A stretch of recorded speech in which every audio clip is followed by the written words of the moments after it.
as the obvious choice using a personalized brand strategy. And today's question is what is the actual difference between a personal brand and just being good at my job? In all essence, bragging about it. And I know that sounds a bit mean and it sounds a bit weird, but feel free to check out my previous podcast episodes about the benefits of bragging about what you do. The reason being that now feel free to forgive me if you were around during these times, but the mythology is that you were always when you were very good at your job, people up high would notice, they would promote you, and then you would retire with a gold watch and however long. And then retire at 60 with a pension for the rest of your life. Now that world is very different, and that is no longer the case.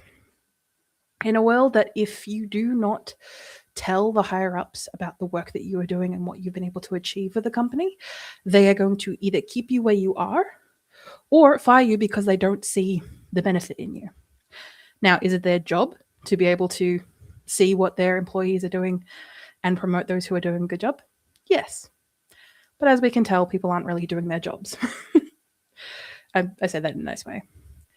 And your personal brand is not your reputation. That is a part of it. But your personal brand is the active work that you are doing to maintain a good reputation, good relations, and networking with other people. And your personal brand isn't just showcased when you're marketing, not just in your message or in the content that you put out there, but the overall vibe that people get from you. When they refer to you, what are the words that they use? When they are going to recommend you to one of their friends, family, or colleagues in a word of mouth type of marketing, what are the words that they use to describe you? Are they positive, negative, what have you? For some reason in my head, I've got the Oswald Patton skit of Oswald Patton is a fairly illustrious American comedian, and he was talking about this guy who he got some guy to do his wallpaper in a new house, and the guy who was giving the word of mouth was saying he's a bit of a crazy guy. He's not exactly all up in there, but you'll have the best wallpaper ever. Just pay him what he's worth, let him do his job, get out of his hair. Cool. And then you have, now of course I don't do it justice because I'm not the comedian, but when he gets there, he talks to this guy who he assumes is Mickey, getting all the paper ready and giving it to the gentleman who's doing all the paperwork, who's doing all the wallpapering. And of course, this guy who is this genius, this artistic genius, is screaming for Mickey. And when it is not, and he's doing a beautiful job, but also sounds a little crazy. And of course, Patton goes, "Oh, so you must be Mickey." And he goes, "Nah, I'm not. Mickey doesn't exist." There's a little bit of crazy in everyone. The reason I went on that little tangent there is because you can be good at what you do, but if no one knows about it, someone else will use that to their advantage. And that's just it.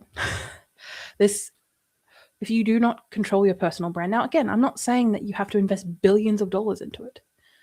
Taking the time to be really clear on who you're talking to, really clear on what your messaging is, and really clear on what your values are really basic first steps that enable you to put yourself out there, have people speak on behalf of you, and have that your personal brand cemented in a way that means that if you're in a corporate environment, you are not going to, I'm not saying that, your personal brand is going to mean that you're not getting fired, but if you do, you're going to pick up a job quickly because people know who you are.